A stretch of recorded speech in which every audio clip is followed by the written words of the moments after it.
Ampifaliana lehibe ry havako malala no hiara-banantsika mpianakavy ny finoana nahatratra ity alahady voalohany amin'ny volana aprily taona 2022 ity alahady no alahady fahadimy amin'ny kareny fa ity alahady ity ihany koa ry havako malala dia alahady ibanjinantsika aloha hevitra vaovao indray manao hoe mandresy ny fahafatesana ny tompo ny dekona Sikajy Antso no tompony anjara amin'ity anio ity ary ny mitendry kosa dia Andriamatora Rahary Vonimbelo Rova.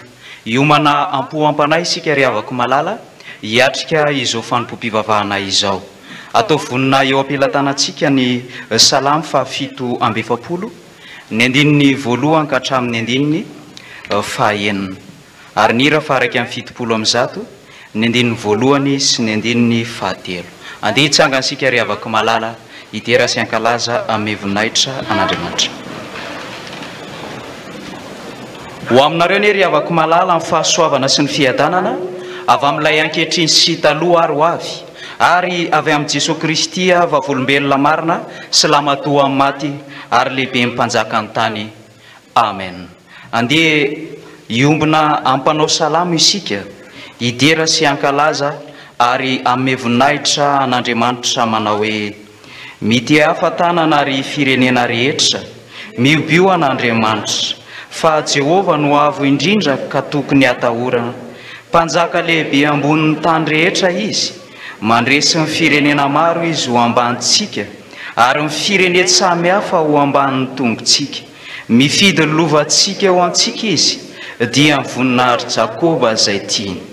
Efa niakatra tamin'ny fiobian'Andriamanitra Jehova niakatra tamin'ny fitsofana ny anjomara mankalaza n'Andriamanitra eny mankalaza mankalaza mpanjaka antsika eny mankalaza. Amen.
Fiderana zayetina raisure niazatulutrana ety raisuriza.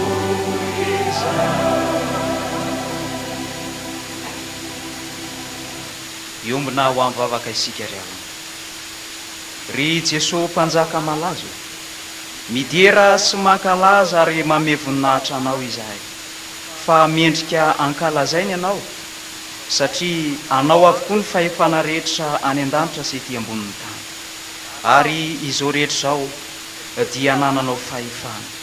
Andriamanitra tsy toy ianao ary tsy misy andriamanitra tahaka anao, mpanjaka ambonin'ny mpanjaka ary nandresy ny fahafatesana ihany koa. Tonga eto amin'izao tranonao masina izao izahay midera manome voninahitra ny anaranao. Raisy Tompo ny fankalazana sy ny fiderana izay atolotray fa mendrika anao Andriamanitra izany, ary misaotra anao indrindra ny amin'ny fitantananao mahagaga ny fiainanay izay tsy takatry ny sainay, fa ny fahavelomanay ankehitriny izao dia fantatray fa teo ianao Andriamanitra izay niazona anay ka nato izao anay. Dia misaotra sy mankasitraka anao izahay noho ny amin'izay rehetra nataonao teo amin'ny fiainanay tsiraray avy, fa indrindra moa mbola nitaomanao anay tany amin'ny tokantranonay tsiraray avy tany ka tsy navelana ho tafandromandry izahay, fa tonga eto amin'izao toerana izao hideranao fa afaka namakivaky ny herinandro lasa iny ary dia mametraka eo am-pelatananao sady ihany koa ny herinandro izay ho diavina sy ho vakivakiana. Aoka ary Tompo ny fanainao masina no hiasa aty anatinay tsiraray avy, ampifantoko anay ao anatin'izao fanompoam-pivavahana izao ka ahatsiaro ho tafaray aminao Jesosy Kristy izahay ary tena ho tafahoana aminao marina mandritra izao fanompoam-pivavahana izao. Dia izahay izay tonga eto Tompo dia tsy hisy ho diso anjarany izahay fa hoeniky ny ahasoavanao sy ny voninahitra ao. Dia raisy Tompo izany vavaka izany, fa atolotray ho fiderananao ary ataonay amin'ny anaran'i Jesosy Kristy Tomponay irery ihany. Amen.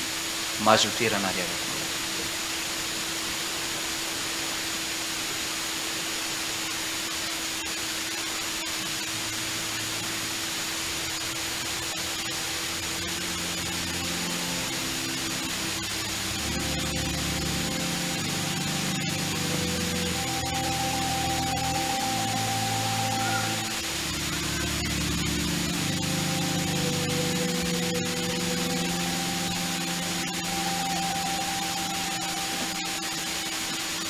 Ny Andriamanitra ivavahantsika ry avako malala dia Andriamanitra manana ny sitrapony izay tia ny ainatsika sy velomantsika koa saino ary eritrereto lalina tsara ry avako malala ny teny manambara ny sitrapon'Andriamanitra amintsika. Hoy ny ambaran'ny soratra masina: iza no ahasaraka antsika amin'ny fitiavan'i Kristy? Fahoriana va sa fahantrana sa fanenjehana sa mosary sa fitanjahana sa loza sa sabatra? Fa mahatoky aho fa na fahafatesana na fiainana na inona amin'izao ary rehetra izao dia tsy misy ahasaraka antsika amin'ny fitiavan'Andriamanitra izay ao amin'ny Kristy Jesosy Tompontsika. Amen. Isika rehetra nambara hoe sambatra ny mahitsy sy lalana izay mandeha araka ny lalan'i Jehovah, sambatra izay mitandrina ny teny vavolombelony ka mitady azy amin'ny fo rehetra. Amen.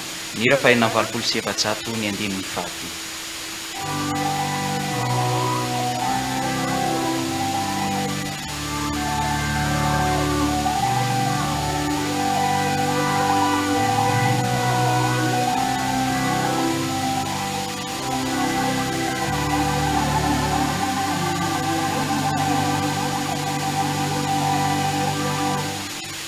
Enizao rehetra Tima saraka aminao enona azo ity mpanompo dia ijoro tsy andao anao. Velona ho tompo eny maty dia tsy nivadika aminao, niana no velona ao anaty na inony fokoana.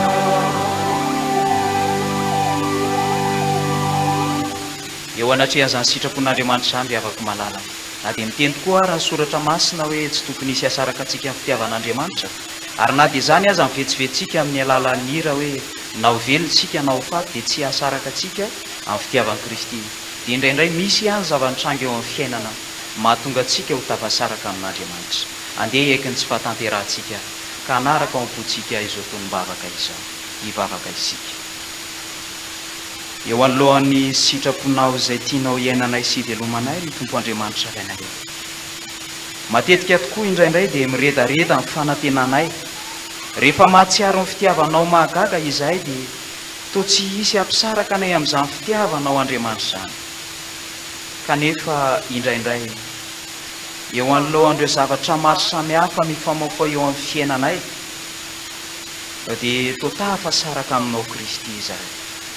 Misy fotoana aza toa tsy mahatsiaro eo anilanao izahay amin'ny fahoriana ohatra, dia indraindray toa adinonay ny fisianao Andriamanitra ilay mpamonjy mora azo antsoina indrindra amin'ny fahoriana. Eo anatrehan'ny loza sy ny zavatra maro samihafa dia indraindray toa manome tsiny anao Andriamanitra azy izahay. Ankehitriny nefa nampianatra anay ny teninao dia mahatsiaro mienatra sy mangay ahy izahay ka mitalao indrindra ny famindram-po avy aminao tamin'ireo zavatra niseho teo amin'ny fiainanay ka nahatonga anay nanalavitra anao Andriamanitra, nahatonga anay nanadino ny fisianao Andriamanitra. Mamindrafo aminay Tompo, mamelany hevoka. Fa tsy izany ihany ne Tompo, fa maro ireo zavatra nataonay toa tsy mendrika ny fitiavanao anay fa nampalahelo anao. Eno hiary mivavaka fifonana, andoharanay ny fonay tsiraray avy eo anatrehanao Andriamanitra.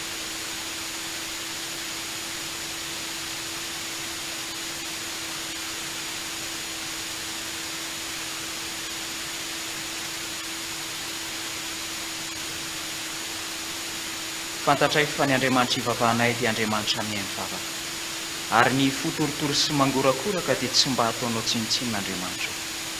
Dia manavoasady ny fanoloran-tenanay eto anatrehanao izahay, ry Tompo Andriamanitra ry anay, ka amin'izao sisa izao dia tsy hisy ahasaraka anay amin'ny fitiavanay. Eny fa na dia ny ainay aza na dia ny fahafatesana aza, satria fantatray fa nandresy ianao ka amin'ny ady rehetra atrehanay raha miara-dalana aminao izahay dia ataonao mpandresy tahaka anao. Amin'ny anaranao Jesosy Kristy ilay nanaiko faty eo amin'ny hazo fijaliana ary nandresy ny fahafatesana no anaovanay izany vavaka izany, misaotra indrindra raha eo. Amen. Mira fahaenina amin'ny roapolo sy efajato ny andininy faha.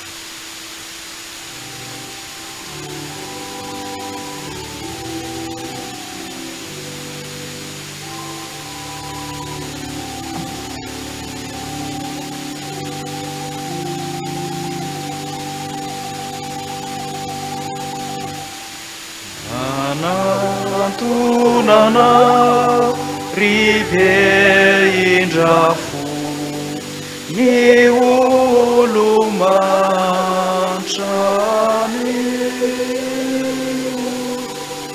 fabesiasi sirerakampo karaisunao ankeitri mati ume uaina vava isasatra biada imasunaija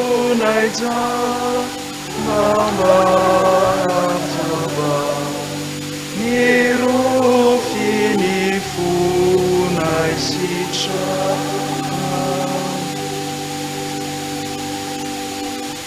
Rehefa tafasaraka amin'Andriamanitra tokoa isika ry avaka malala dia toy ny maty.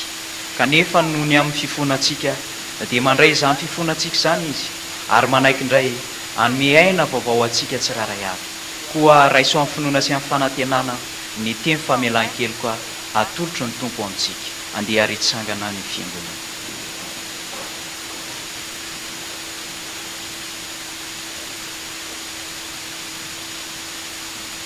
voasoratra hoe iza no hiapanga ny olombo fida an'Andriamanitra? Andriamanitra no manamarina azy. Iza no manameloko?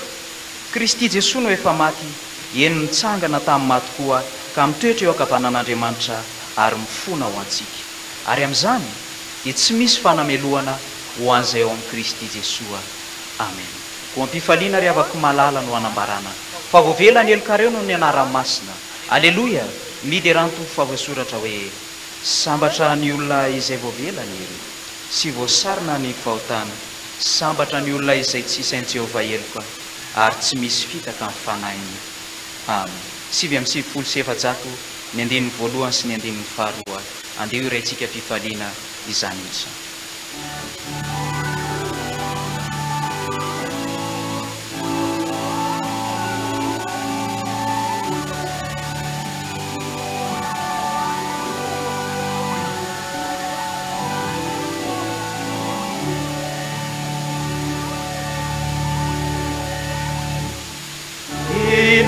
Reno atakanoko ary Jesosy izay mpisoloko ny zavatra izay osy bava sy mora levona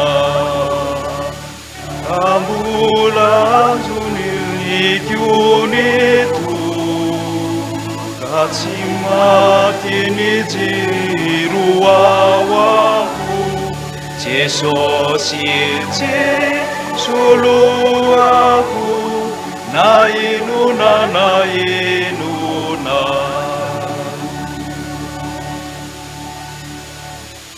indro Jesosy no fiainako izy no manda fiarovako izao hoe pamatine fanuveluminindra kanadia matrasati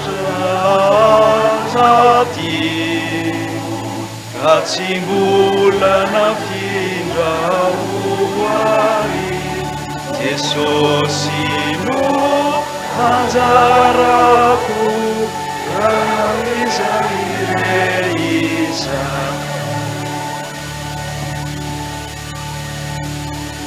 anambara ny finotsika eo anatrehan'izao tontolo izao isika ry avako malala sy eo anatrehan'Andriamanitra amin'ny alalan'ny fanikam-pinoana apôstôlika izay ombona antsika ampino manerana izao tontolo izao manao hoe mino an'Andriamanitra ray tsy tompanao lanitra sy ny tany aho ary mino an'i Jesosy Kristy zanan'ilay tokana tombontsika izay nitorotoronina tamin'ny fanahy masina nateraky Maria Virjiny nijaly raha nanapaka ampotivolava nomboana tamin'ny azo fijaliana maty ka nalevina midina tany amin'ny fiainatsika nitsangana tamin'ny maty tamin'ny andro fahatelo niakatra ho any an-danitra mipetraka eo ankavanan'Andriamanitra ray tsy toa avy any no eviny tsara velona sy maty mino ny fanahy masina aho fiangonana masina maneran'izao tontolo izao fiombonan'ny olona masina ny famelan-keloka ny fitsangana ny tena amin'ny maty ary ny fiainana mandrakizay. Amen. Mahazo toerana ry avako manao.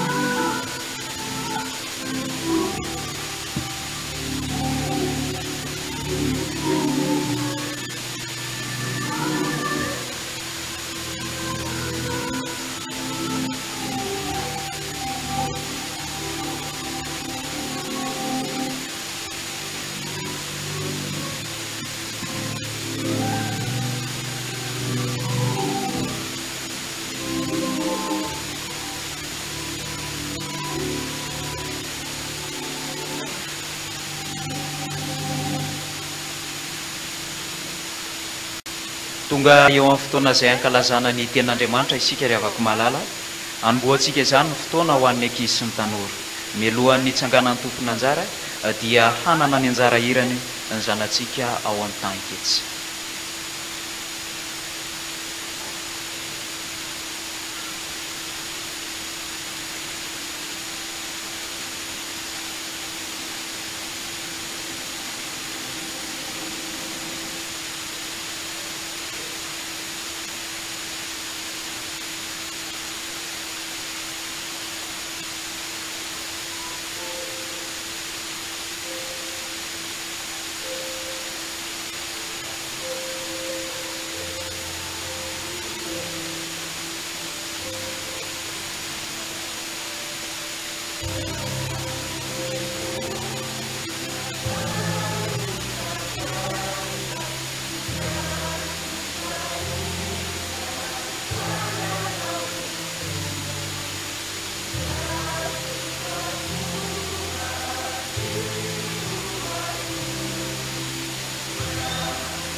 Miaraba ny fiangonana manontolo. Miaraba ny ankizy sy ny tanora ny anaran'i Jesosy Kristy. Andeha hosokafantsika ny baibolitsika ao amin'ny filazantsara. Filazantsara soratan'i Jaona toko 12, ny andininy 420. Filazantsara nosoratan'i Jaona toko 12, ny andininy 420. Filazantsara nosoratan'i Jaona toko 12, ny andininy 420. Nahita daholo ve? Ndeha ary hitsangany ianareo.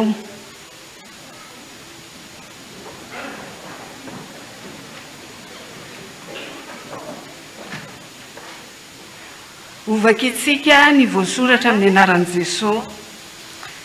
Lazaiko aminareo marina dia marina tokoa, raha tsy latsaka ao amin'ny tany ny voambary ka maty, dia mitoetra foana izy. Fa raha maty kosa izy dia avokatra be. Averintsika hoe, lazaiko aminareo marina dia marina tokoa, raha tsy latsaka ao amin'ny tany ny voambary ka maty, dia mitoetra foana izy. Fa raha maty kosa izy dia avokatra be. Mipetraka ianareo. Izy aminareo rankizy tanora no efa namafy vary tamin'ny tanketsa, atsangano hoe ny tanana. Mbola tsy misy. Tsara ry anareo mandinika voalazan'i Jesosy io. Rehefa milatsaka amin'ny tany ny voa, iny voa iny zany, dia loha aloha. Zany hoe miasimba dia maty tanteraka. Rehefa maty izy dia misy ny tsirikely manomboka mivoaka avy eo. Iny ilay atao hoe ketsa. Avy eo iny ketsa iny dia afindra eny an-tanimbary. Dia iny ketsa iny mamety taombary misy voambary maro dia maro.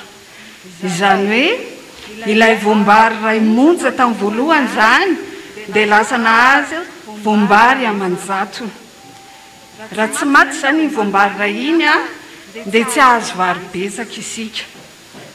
Mahavariana toy izany rankizy tanora ny asan'Andriamanitra. Toy izany no azontsika io vary ho antsika isan'andro io. Isika no mamboly, fa Andriamanitra kosa no miasa misahirana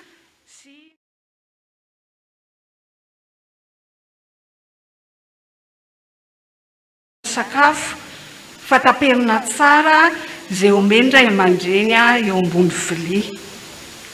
Fanoharana nataon'i Jesosy rankizy momba ny asa-pamonjena eo andinin-tsoratra masina io. Ahoana moa voasoratra teo?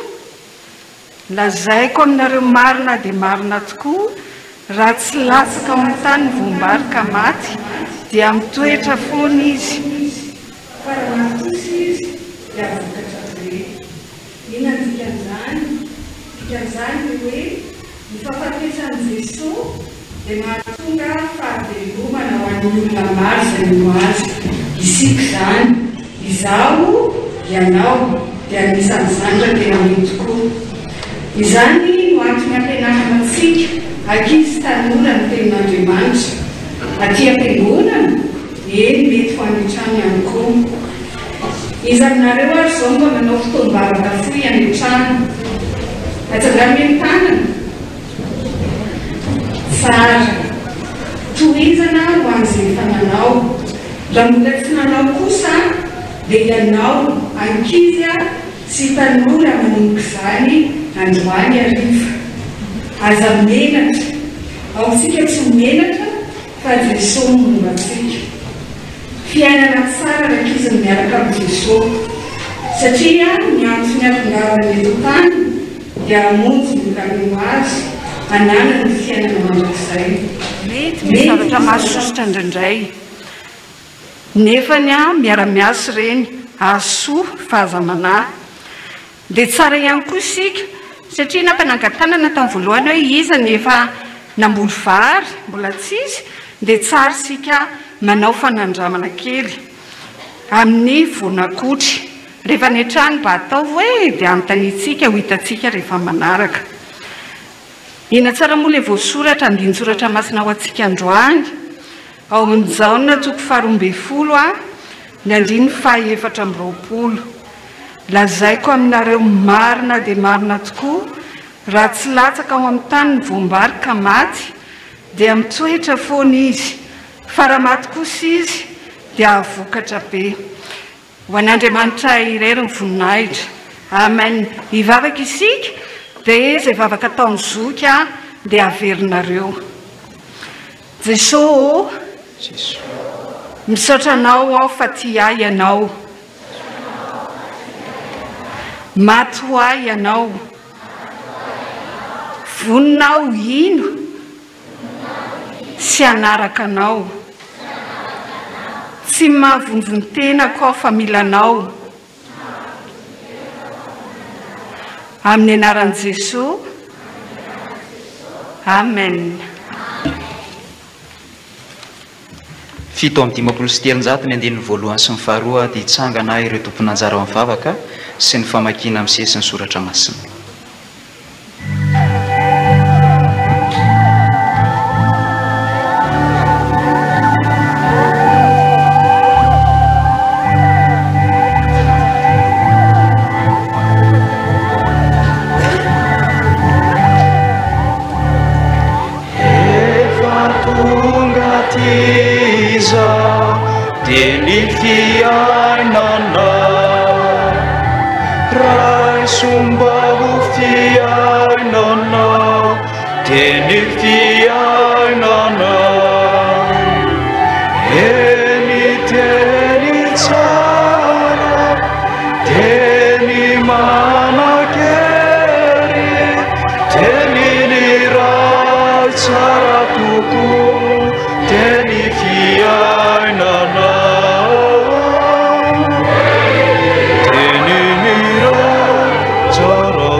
Hivavaka isika.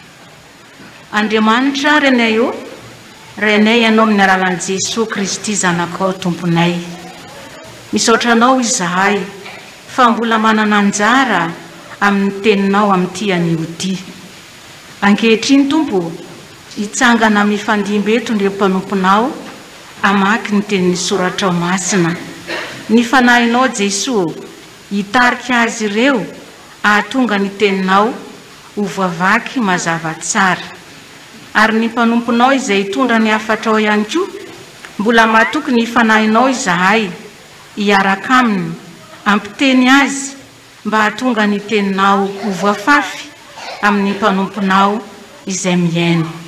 Ary izahay hiaino koa Jesosy, sokafy ny fonay, ny sainay, azonay handre ary ankatoa ny teninao, ary mba ho tena hifantoka amin'izany teny afafy ho anay izany izahay, mba tsy ho fahazarana fotsiny Jesosy no andrenesanay ny teninao fa ankatoavinay eo amin'ny fiainanay, ampiarinay eo amin'ny andavanandrom-piainanay izany teninao izany, mba hahatonga anay hitaona ireo olona marobe izay mbola tsy ao anatin'ny valanao.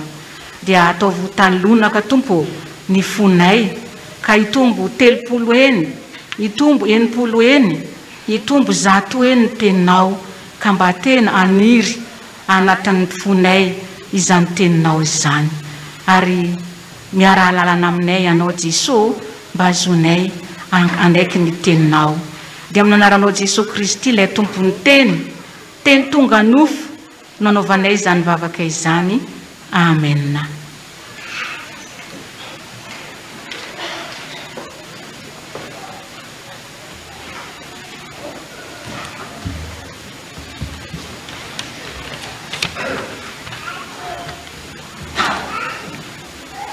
Amaky sy iaino ny teny soratra masina isika izany dia ahitantsika ao amin'ny Jona toko 4:1 ka hatramin'ny faraka 10.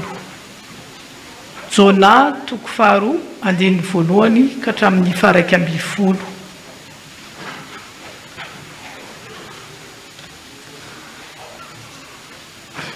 Vakina amin'ny anaran'ny Tompo. Ary Jehova nanome azandrano lehibe itelina ny Jona. Ary Jona dia tao akibon'ilay azandrano atelonandro sy atelonalina. Dia nivavaka tamin'ny Jehova Andriamaniny tao akibon'ny azandrano Jona ka nanao hoe niantso an Jehova tamin'ny fahoriako aho ka dia namaly ahy izy. Tao amin'ny fiainatsita no nitarainako dia niaino ny feoko ianao. Fa efa natsipinao tao amin'ny lalinao dia tao amin'ny ranomasina ka voasafotry ny rika aho. Nanarona ahy ny alondranonao sy ny onjanao rehetra. Dia hoy izao voaroaka tsy eo aminatreranao aho nefa mbola nanatrika ny tempolinao masina ihany. Ny rano nanarona ahy hatramin'ny haiko, ny lalina namefy ahy manodidina. Ny zava-maniry any amin'ny ranomasina nisingotra manodidina ny lohako.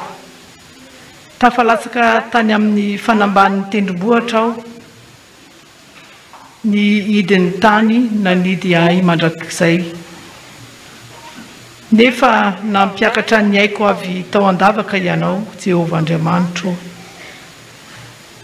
Raha reraka tato anatiko ny fanahiko dia natsiaro an Jehova aho. Ka tonga tao aminao ny fivavako dia tao amin'ny tempolinao masina. Izay mivavaka amin'ny sampy dia mahay fo izay mpamindra fo aminy. Fa izao dia feo midera no entiko mamono zavatra atao fanaritra ho anao. Fa izay no voadiko dia efaiko an Jehova ny famonjena. Ary Jehova nandidy ilay azandrano ka dia nalohany ho eny amin'ny tany maina Jona.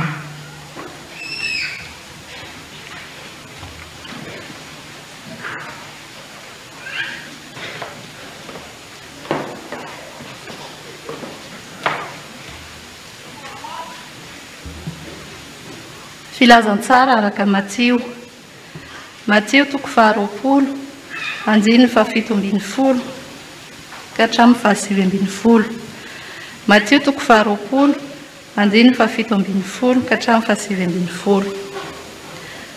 Ary Jesosy niakatra ho any Jerosalema dia naka mangingina amin'ny mpianatra 12 lahy ka niteny taminy ny teny an-dalana hoe indro miakatra ho any Jerosalema isika. Ary ny zanak'olona dia hatolotra ho amin'ireo lohampisorona sy ny mpanorandalana. Hoelohany ho faty izy ka hatolony amin'ny jentilisa mba hataony fiomehezana sy ho kapohiny sy ho ombony amin'ny hazo fijaliana. Ary amin'ny andro fahatelo dia hatsangany indray izy.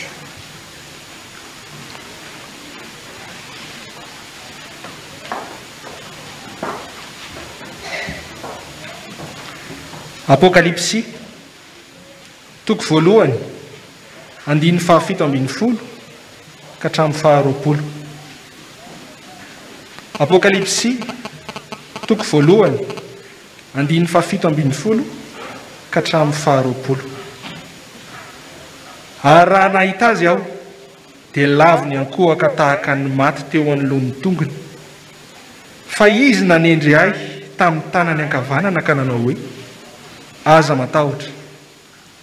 Izao no voalohany sy farany dia ilay velona efa maty aho nefa indro velona mandrakizay sady manana ny fanalahidiny fahafatesana sy ny fiainantsy hita koa soraty izay zavatra efa hitanao na izay zavatra ankehitriny na izay zavatra mbola ho avy rahatr'izay dia ny zava-miafina ny amin'ny kintana fito izay efa hitanao teny an-tanako ankavanana sy ny fanaovanjiry fito volamena fito ny kintana fito dia ny anjelon'ny fiangonana fito ary ny fanaovanjiry fito dia fiangonana fito ray masina manamasinana amin'ny fahamarinana ny teninao fahamarinana ny hira fahatelo ambempolo amin'ny zato ny andiny voalohany sy ny fahatelo no iraintsika hitsenatsika ny afatra avy amin'ny soratra masina andeha hitsangana ny fiangonana.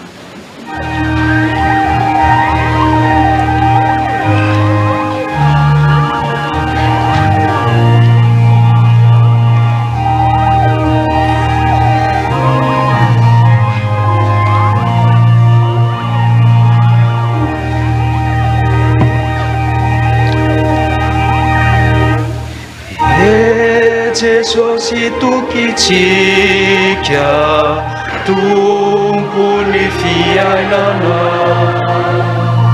tonga eto amitsika oloko vangiana izy no itoriteny soa mavelona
ny fanahin'ny Kristy riavako dia ny fanahy masina izay efa nitahiry atsika ary ny vimbona antsika ahatrarantsika ty alahady fahadimy manaraka ny kariny fa indrindra fitoam-bokatra ny sampana tanora kristiana ny fanahin'ny Kristy koa ne hiasa ao anatintsika ka araky ny voankazo mamy teo sy ny vavaka fitsolovana izay natao teo dia mba ho tena tany lonaka tokoa ny fotsika andray ny voafafy dia ny tenin'Andriamanitra izany.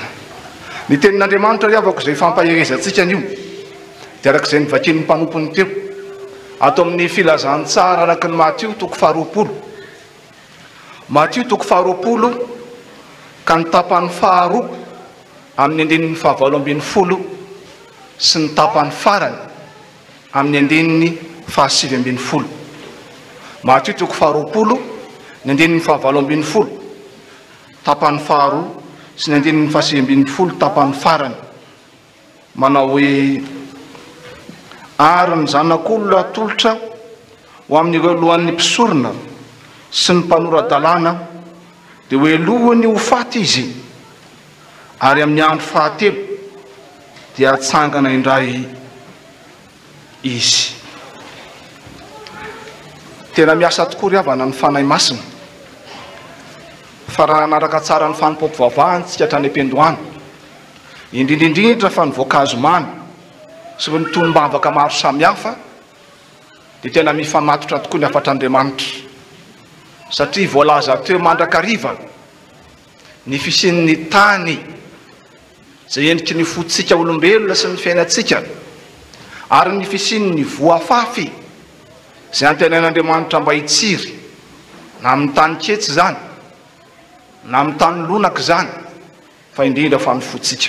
Tara vao miresaka an'izany fambolena sy famafazana zany tsika dia misy fitenenana zay haitsika tsy enjery loatra fa nefa indraindray ohatran'ny tsy saintsika amin'ny fiainatsika. Izao le fomba fiteny zay nafafy nojinjaina. Zany hoe raha mamafy vary ianao zany dia mijinja vary, raha mamafy aidratsy ianao zany le mifangaro amin'ny vary iny ihany. Rehefa tonga any ambony safa sy tonga any ambony vilia tsika dia tsy tiatsika loatra ny voany maintimainty kely iny dia mijinja ianao aidratsy. Inona moa ry havana ny tinambara amin'izany?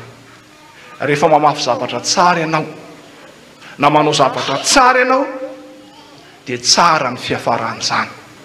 Zany ny fomba fisainantsika olombelona. Fa rehefa manao zavatra ratsy kosa ianao, mamafy ratsy ianao dia ratsy koa ny hafaranao.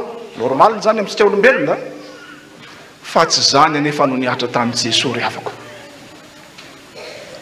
Fa Jesosy dia namafy fahatsarana, zava-tsono no entin'i Jesosy nanasitrana izy ko, izy nilazan'izany fa ratsy. Nanome sakafo izy, izy nilazan'izany fa ratsy. Nampianatra izy, nanao izay hananan'ny olona fiainana tsara homendriky ny voninahitr'Andriamanitra izy. Fa inona kosa nefa ny efaran'ny fiainany teto tany? Na inona ny vokatra zany nataon'izany? Fialonana. Zany hoe nahazo an'i Jesosy fanenjehana, fampijaliana, fanarabiana.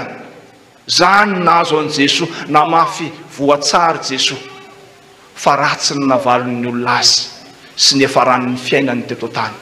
Ary dia manamafy zany indrindra ny voambara ato amin'ny filazany tsara araka ny Matteo 4:20 manao hoe ary ny zanak'olona tolotra ho amin'ireo lohan'ny mpisorona sy ny mpanoran-dalàna dia hoe lohana ho faty izy ary amin'ny andro fahatelo dia hitsangany indray izy. Tao tsy mahampindro avako zany tenin'Andriamanitra izany. Jesosy ilay zanak'Andriamanitra tonga teto tany hitondra zava-tsoa sy hitondra fiainana ho atolotra amin'ny lohan'ny mpisorona sy ny mpanoran-dalàna ho tsarainy. Ary ny didi-pitsarana mivoaka eo dia fanamelohany ho faty. Zany nahazo an'i Jesosy ry havako, malasa ny eritreritra zany. Kanefa zavan'izany ny zava-nisy ry havana. Ary voambara ny filazantsara araka Matteo somatsara zany manao hoe ary ny zanak'olona dia atolotra. Malasa ny eritreritra zany ry havako.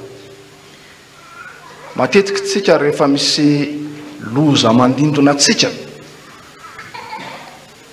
raha fatatsika mialoha zany dia amboaritsika ny programatsika, dia amboaritsika ny fiainatsika, dia amboaritsika ny fandehatsika.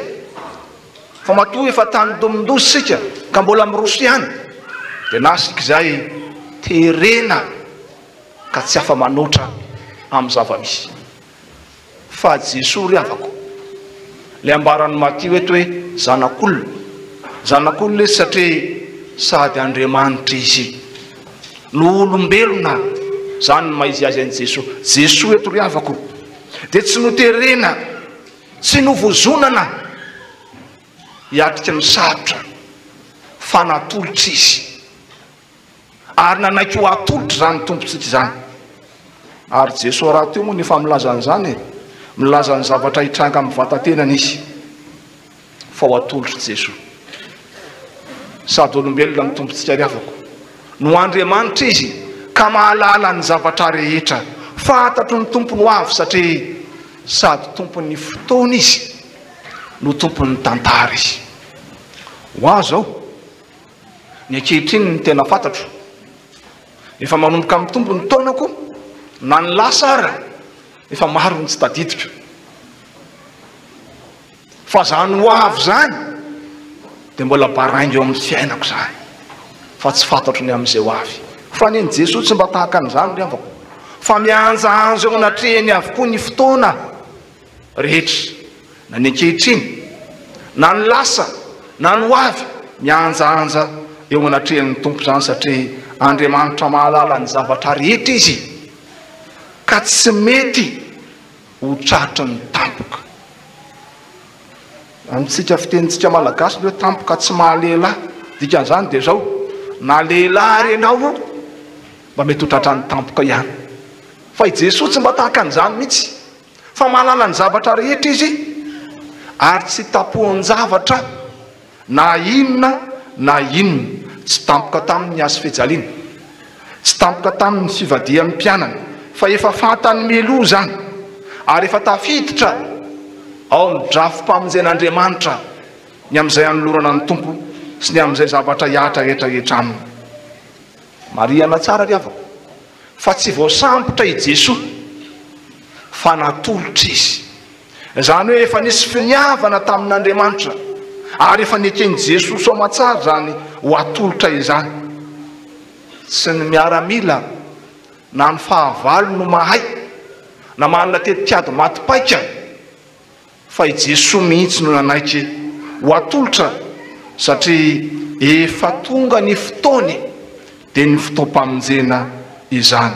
Mba hatateraka izany anefa ry havako dia ndre mikonokonona mivory ny lohan'ny mpisorona sy ny olona izay ambara fampitarika teo amin'ny fivavahana jiosy tamin'izany fotoana izany.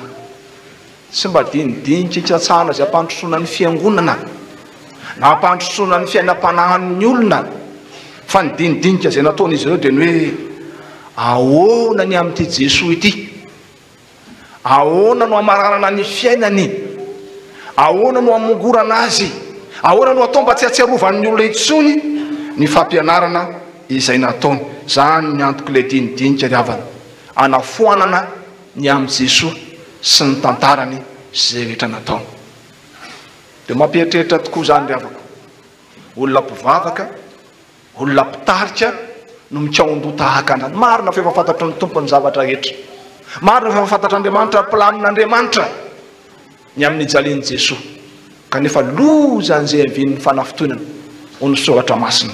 Fa dia ndreto ny mpitarika nanaika ikonokonona ikaondo ratsy ho amin'izany fisamborana an' Jesosy zany. Lesona lehibe roa ry havana nomenantsika amin'izany voalohany dia zao: Satana tsy kely lalana, ko mila mitandrina isika fa so alainy namana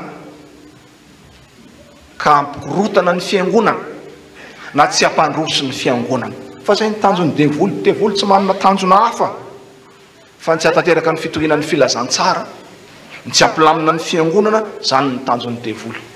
Ary dia reto mpitarika reto no lasa mpiara-miasa aminy amin'izany.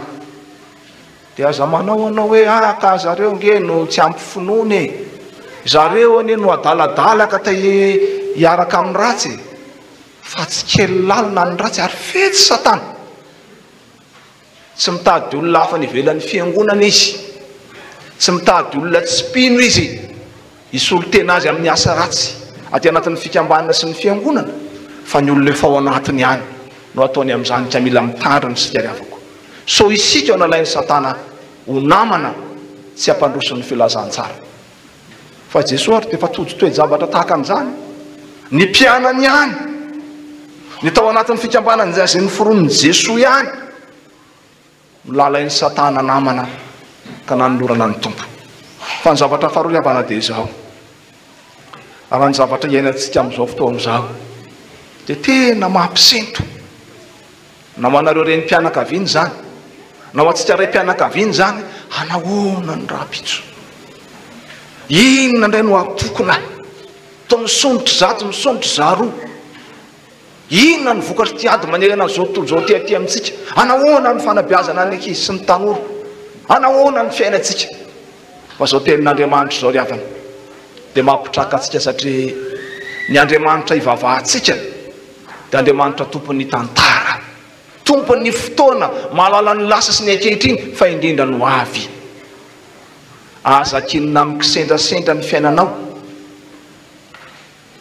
aza kinona amin'ny fahakiviana ny fiainanao, fahakino amin'ny Jesosy ny fiainanao, matokian'i Jesosy fa izy mahalala ny ho avinao, mahalala ny hevitra hiverena ny fiainanao izy, dia hevitra hitondra fiadanana fa tsy loza. Fa na dia maro ara ny loza mitatao eto amin'izao tontolo izao, aza manany amin'izany ianao, fa ny tompo Andriamantsika mahalala ny maso sy ny mahatsara anao.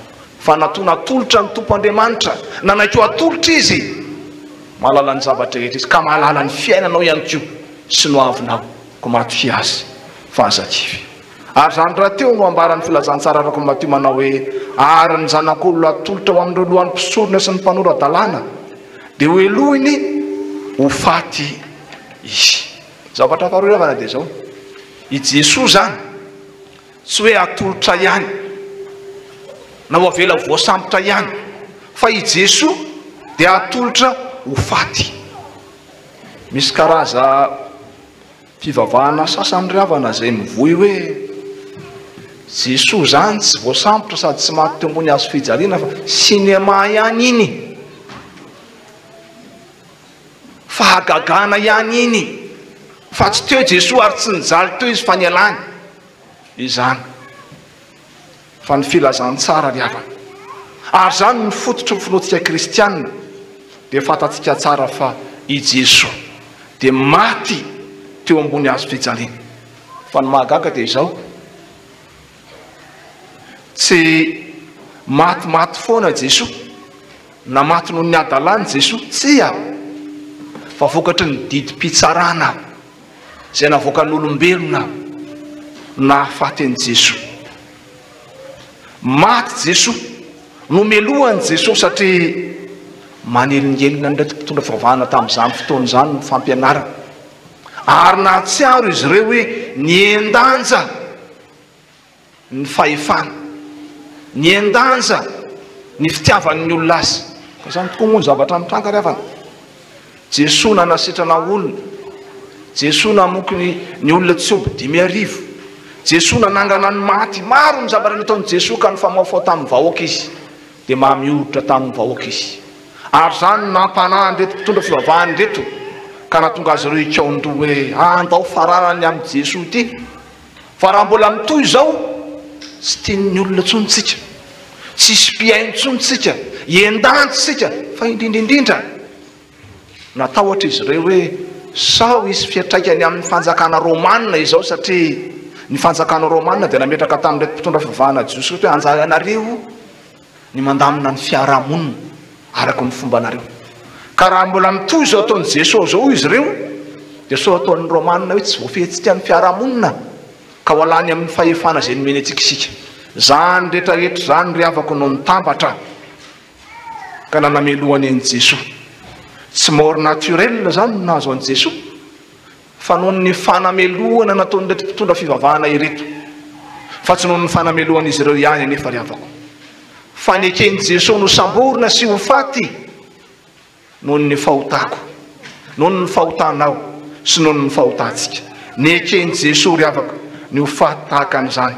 Ary zany indrindra nambaran'ny Paoly apôstôly ry amin'ny Romanina 5 manao hoe fa fony mbola mpanotra isika dia maty hamonjy antsika Kristy.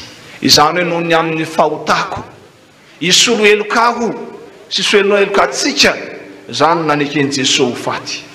Ry havako malalo amin'ny tompo, tena maty ny tompontsika, maty ho aho izy ary maty ho anao. Noho io fahadalako io sy noho io fahotantsika io no nahafaty ny tompontsika. Ko ny afatry ny tompo anao amin'izao an'izao dia zao, raiso famonjenao anao ny fisoloan'i Jesosy ny elokao.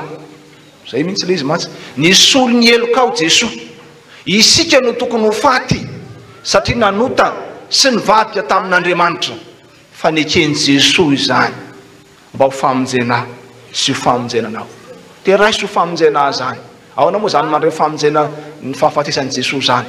Izany hoe manomboka izao dia atsahatra ny fahadalako rehetra, tsy hiverenako tsony ny faharatsiana rehetra zay nataoko hatramin'izay, satria zay efa vitako ary efa nisoloan'i Jesosy.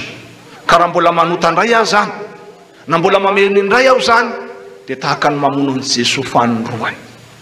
Ry havako malalo amin'ny tompo, lakolosy fanahirana tokoa izany, ary tena fampieritrretana antsika mialohan'izao herinandro masina izay ahatserovantsika sy ombonantsika amin'ny fijaliana mialohan'ny fahafatesan'ny tompo. Fa haikay ilay rahan'i Jesosy latsaka no nanadiovana sy nanadiovana anao. misy mpandinika anankiray zay milaza ry avako hoe rehefa amin'ny fitsanganan'ny tena amin'ny maty dia misy tableau lehibe anankiray dia mijoro eo zasy ianao mijoro eo isika dia misoratra eo daholo zay rehetra tsara vitantsika fa misoratra eo ihany koa zay rehetra fahotantsika sy ny ratsy vitantsika dia misoratra eo daholo fa ny fahafatesan'i Jesosy kosa ny ran'i Jesosy latsaka no éponge magique mamafa ny faratsitsika rehetra mamafa ny faratsitsika iny fa ny zavatra izay mampieritreritra nefa ry havana dia izao misy fetrany any ny famafany Jesosy iny fa rehefa tonga any amin'ny rahony lanitra izy amin'ny fiverenan'ny fandroany dia tsy misy famafana majika intsony fa dia izay vitanao eo zany dia miariary eo kararao tsy zao an'io zao ry havako amantaranao fa mato anao Jesosy azy iverenana intsony ny fahadalana sy ny faratsiny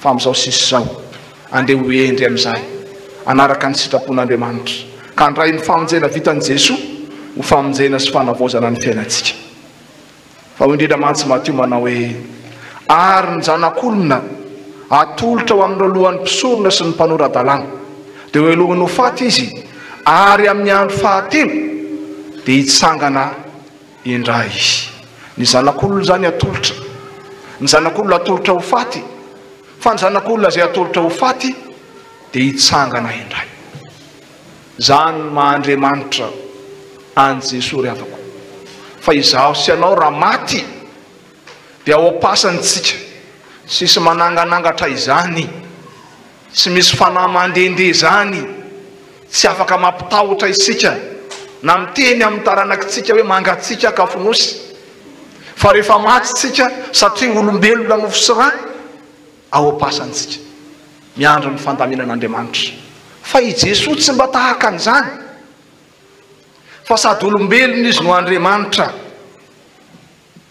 fa rehefa maty Jesosy tsy voatanany fasana izy satria tsy fonenany ao tsy ao ny tranony Jesosy tsy any am-pasana ny tranony ka tsy voatanany tao iny ry havako malala tsy kisendrasendra izany fandresen'i Jesosy ny fahafatesany zany ka nitsanganana fa ato amin'ny filazantsara dia fa niefany Jesosy eto no miteny hoe amin'ny andro fahatelo dia atsangana indray izy efa fantatry Jesosy meloha ny lalana izay izorany ary efa fantany ihany koa fa tsy maintsy mbola atsangana izy fa maha olombelona antsika moa dia tsika mila antoka ary dia zany no nataon'ireo anjely tamin'ireo vehivavy izay nakany am-pasana raha nitady ny fantany Jesosy izy ka nositra menaka manitra azy araka ny fomba ny Jiosy dia holy anjely taminy hoe sy ato izy fa efa nitsangana porofo zany ry havako fa i Jesosy dia tsy voatana tao am-pasana izy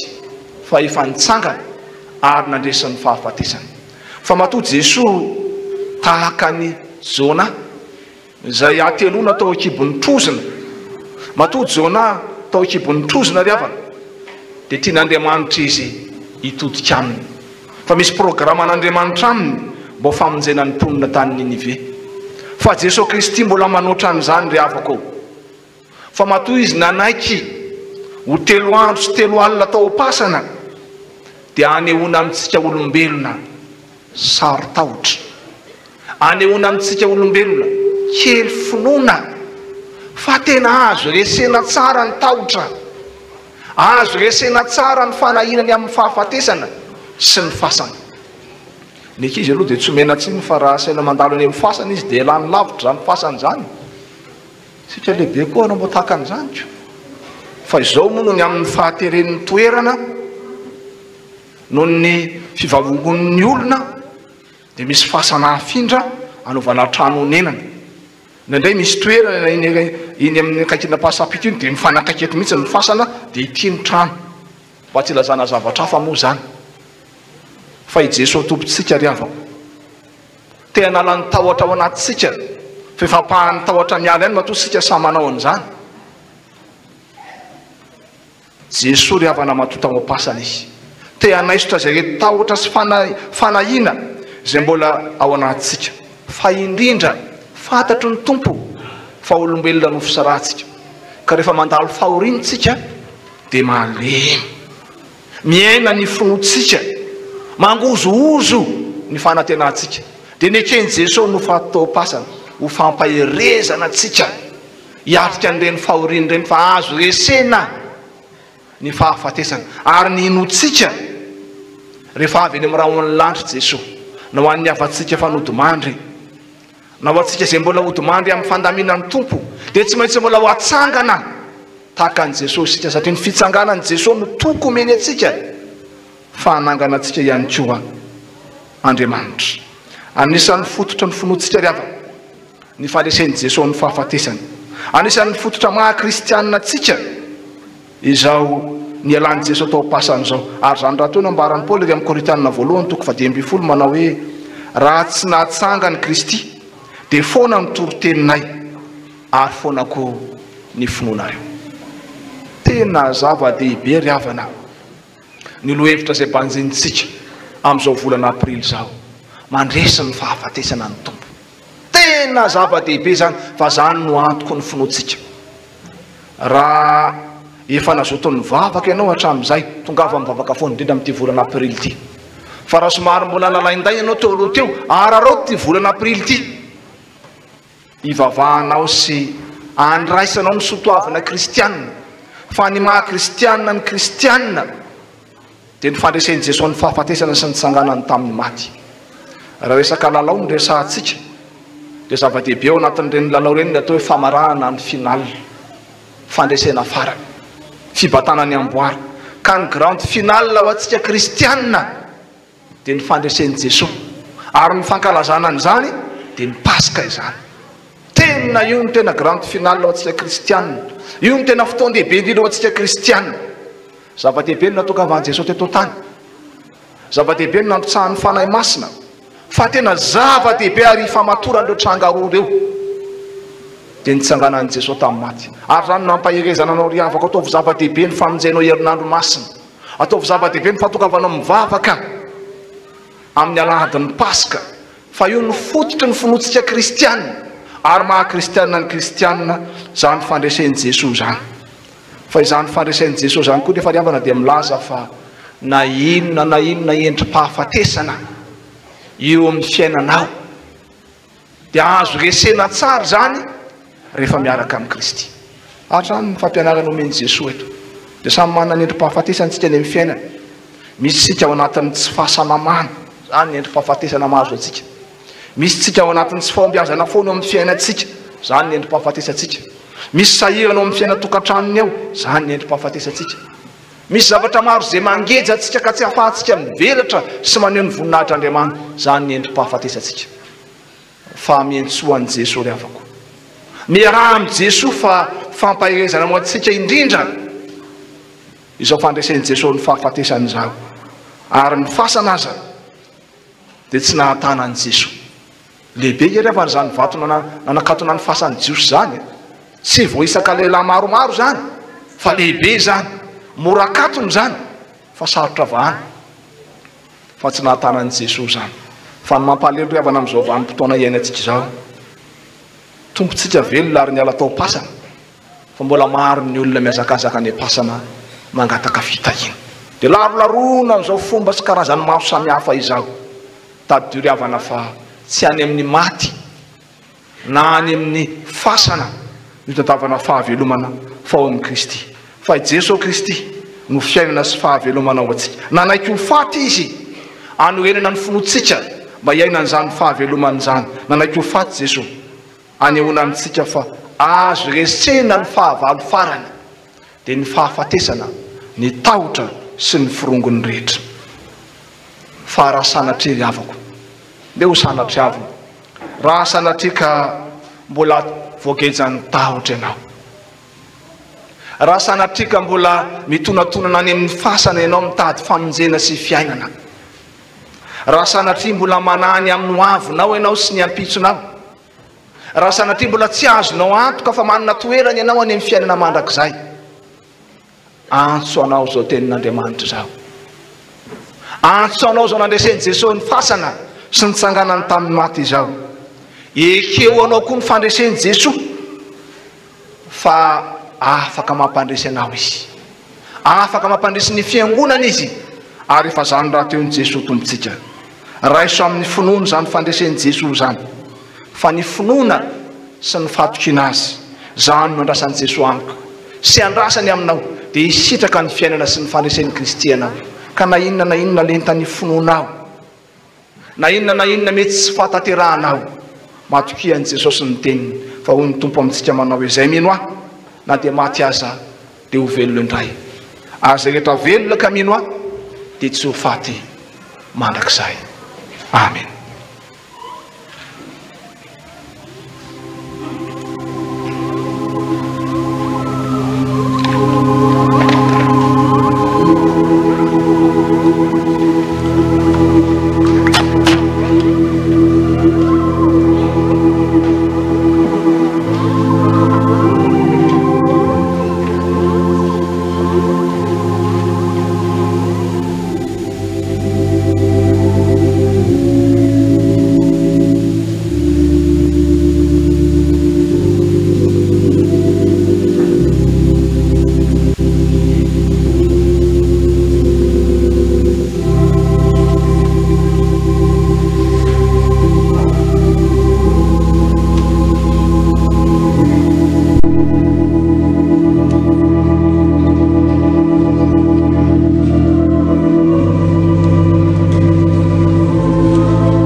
Fa noho ny fitiavanao dia nandreny teninao izahay ary nandre fampahirezana avy amin'ny alalan'izany teninao izany.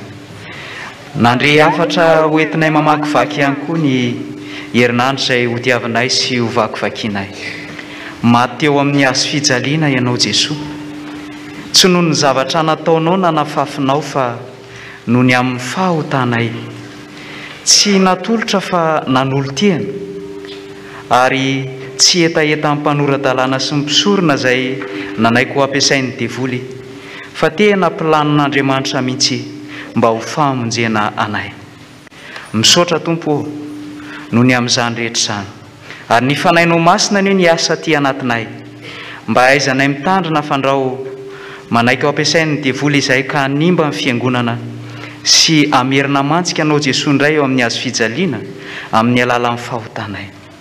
Ampio izay fanahy masina, mba aizanay mandray ny famonjena sy miaina ny famonjena izay efa nataon'i Jesosy teo amin'ny azo fijaliana, fa tsy ho azona noho ny amin'izany fa noho ny aminay olombelona. Ary ny fanahinao masina anie Jesosy no hiasa aty anatinay fiaino ka nananay fahatokiana, fa ny fandresena izay azonao teo anolohan'ny fahafatesana dia omenao anay ihany koa andresena ireo endrim-pahafatesana maro eo amin'ny fiainanay sy ireo ady maro samihafa atrehinay raha minsy manana faharetana izahay. Jesosy, sitrakay sy ireny indrindra raha ianao ny fiainanay sy fahavelomanay. Ankehitriny dia mivavaka izahay. Ity alahady dia natokan'ny FJKM Mambavady Mitafo anatanteraka ny vokatry ny sampana tanora kristiana. Ianao Andriamanitra anie no hiasa, ary le fandresena izay azonao anie Jesosy no omenao izany sampana izany mba ahafahany mandresy ireo zavatra maro samihafa eo amin'ny fiainana, ka ahafahany mitory ianao Jesosy Kristy ilay mpandresy ny fahafatesana. Ary amin'ireo tetika asa maro samihafa izay apetraka eo anolohan'izany sampana izany dia ianao Jesosy Kristy no andavirary sy ahatanteraka. Ny fandresena izay azonao teo amin'ny azo fijaliana ihany koa anie Jesosy no omenao ny fiangonana manontolo, andresena ireo endrim-pahafatesana maro samihafa eo amin'ny fiainana, ka hanananay finoana sy fanantenana fa ho anay izany fandresena izany. Ary mandra-piverina eny amin'ny rao alanitra dia mpandresy mandrakariva izahay, ary mpandresy izahay satria omenao anay ihany koa ny fiainana mandrakizay. Io ihany koa Tompo ny tsiraray avy amin'ireo ady maro samihafa atrehany eny amin'ny fiainana andavanandro, mba omenao Jesosy Kristy fanantenana fa mpandresy ianao izay arahany ary ho mpandresy tahaka anao ny tsiraray avy. Mivavaka ho an'ny fiangonan'i Jesosy Kristy eto Madagasikara izay tsy miafina aminao ny viana ao anatin'izany fiangonana izany, ao anatin'izao toam-piasana efa taon'izao, fa ny anana ny fiangonana fiorenana mafy amin'ny finoana ka mba hitory filazany tsara anova ny tantaran'izao Madagasikara izao. Tena misy fiovana tokoa aminao Jesosy Kristy, ka ianao ny asa amin'ireo mpitondra isan'ambaratongany hatramin'ny kristianina rehetra mba omenao Jesosy Kristy hery atanterahana izany viana lehibe izany. Mivavaka ho an'ity firenena malalana ity, maro Tompo ny ady atrehan'ny tsiraray hatrany amin'ny mpitondra ka hatramin'ny vahoaka.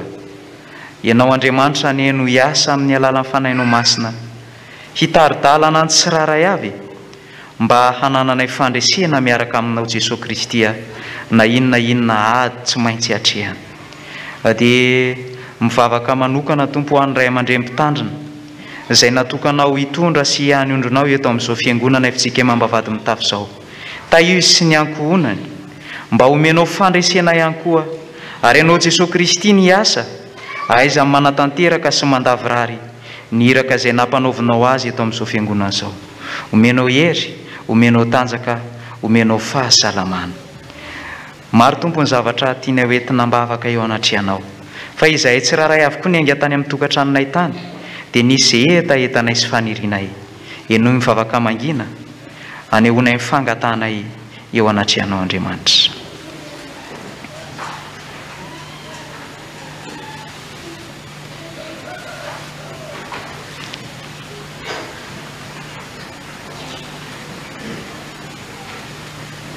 Ny atakay mangina Tompo enonao ka ambavaleonao, fa amin'ny anaranao Jesosy irery ihany no anaovana izany vavaka izany. Ianao ilay fanampianatra anay vavaka manao hoe rainay eo izay ny an-danitra ho amasinina neny anaranao, ho tonga neny fanjakana, atao aneny sitraponao ety an-tany tahaka neny an-danitra. Meo any aniny anina sahaza ho anay ary mamela ny elokay tahaka ny amelanay izay meloka taminay. Aza mitondra anay ho amin'ny fakapanay fa manafanay anay anao ny fanjakana sy ary vonay somanakizay. Afaka malala ny tompony anjara anambarany amin'ireo raharaha tsara ho fantatra eo amin'ny fiainan'ny fiangonana.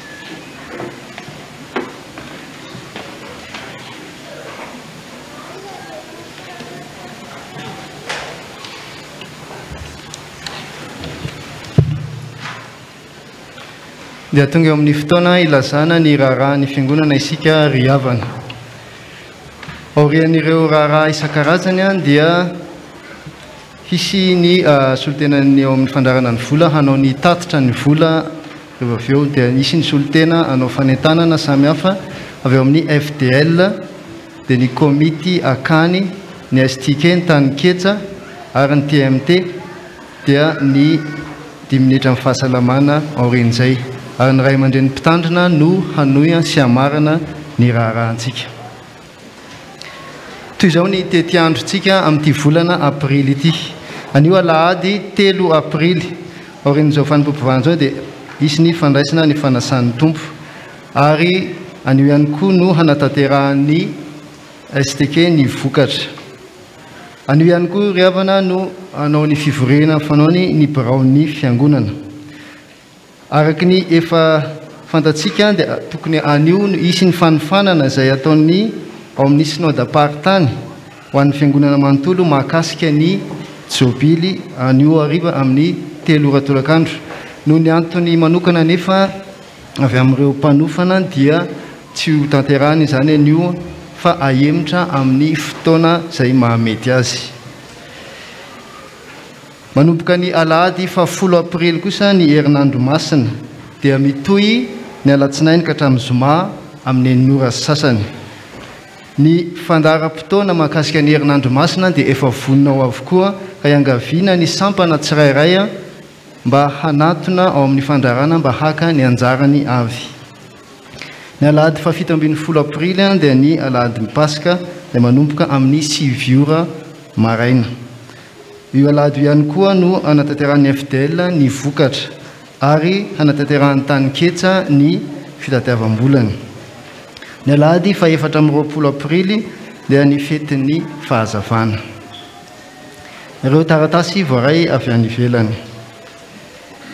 Ny fiaonam-be Sampaty SPA 12 dia ho tanterahana ny sabotsy fa 3 aprily 2024 eny amin'ny Bato Beach Ambohimanambola amin'ny 7 ora maraina.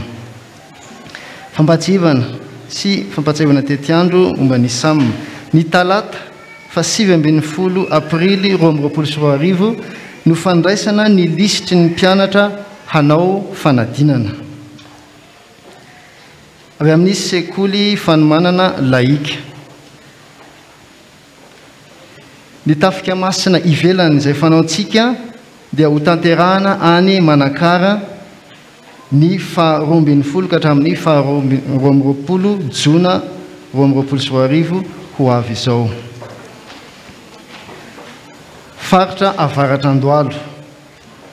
Ny fiaonam-bentsika eto amin'ny faritra amin'ity taona 2024 ity dia ho tanterahana eny amin'ny FJKM Ambohimalaza firaisana kanana vaovao ny sabotsy fa 13 aprily 2024 manomboka amin'ny 7 ora maraina.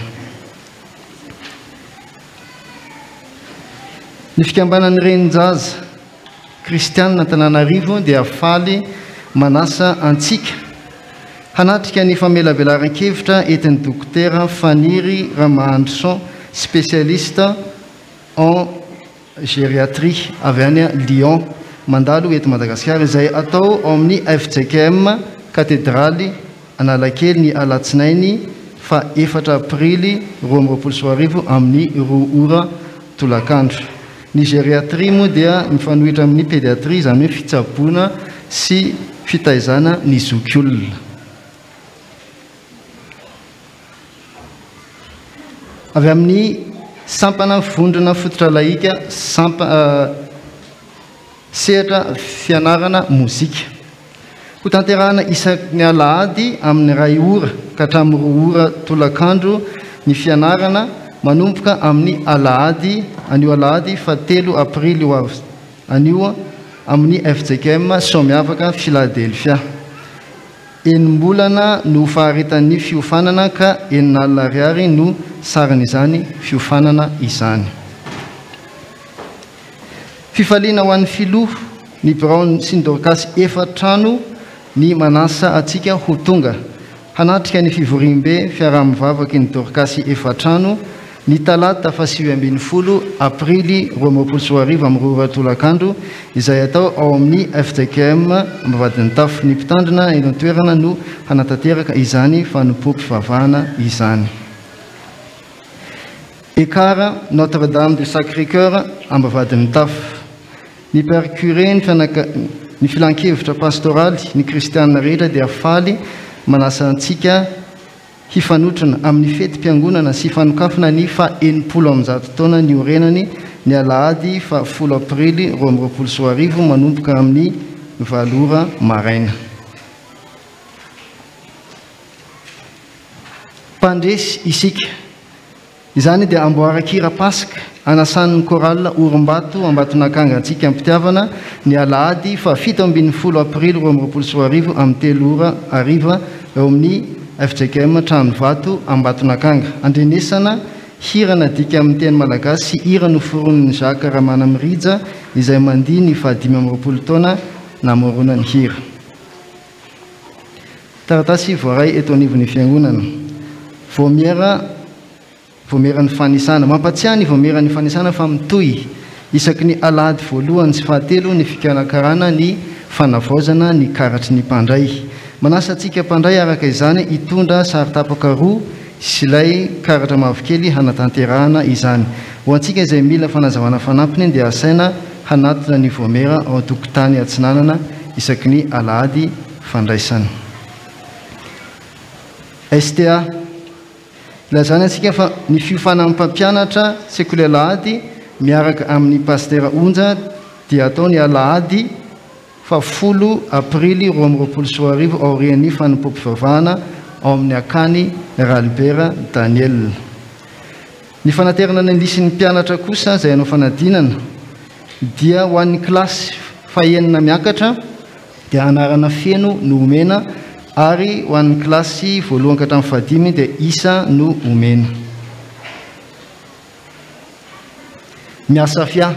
Ny miasa fia dia manao répétition ao amin'ny akany aorian'ny fanompo-mpivavahana mba ho fanomanana ny toriteny ankira eny amin'ny Toby Ambohibao. Sampana lehilahy kristianina. Isaoran'Andriamanitra fa tanteraka somatsara ny fivoriam-be voalohany fiaonam-be ny totosaina omaly 2 aprily tao amin'ny akany Ralbert Daniel. Isaorana ihany koa ny ray aman-dreny mpitandrina ny Brown fiangonana ary ireo mpikambana izay tonga maro. Manentana hatrany ireo izay maniry sy vonina hanatevin-darana ny fikambanana. Avy amin'ny tokopira ambavadin'ny tafo. Mampatsevina isika mpikambana rehetra fa ny famerenan-kira ho fanomanana ny zoma masina dia mitohy hatrany isaky ny alakamisy amin'ny 9 ora sasany ary ny sabotsy amin'ny 2 ora sasany. Estike fifaliana ho an'ny estike ny manasa antsika handray anjara amin'ny vokatra anio. Misy ny fivarotana goûter eo an-tokotany atsinanana ary eo ihany koa ny fandraisana ny valobo vokatra eo amin'ny tokotany andrefana. Dorcas antsoina isika hivory ny talata 5 aprily ho avy izao amin'ny 2 ora ao amin'ny akany Ralbert Daniel. Ny mitarika ny fotoana amin'izany dia Ramatoa Rakotovao Berlin. Taratasy filazana fanorena tokantrano. Ramatoa Andrianarivelo Ilona Val, Ramatoa Rasoanjanahary ary Andriamatoa Ralaiteferana Abel Rajoary mivady dia faly mampandeha antsika amin'ny fanamasinana ny fanambadian'ny zafy ny zanany Andrianary Velo Ilony Aina Jonathan sy Rahalay Teferana Enitso Armanana izay atao ny asabotsy fa 7 aprily 2024 amin'ny 1 sasany eto amin'ny FJKM Amboradin'ny Tafo. Dia toy izay ireo raharahan'ny fiangonana revana ho an'Andriamanitra irery ny voninahitra.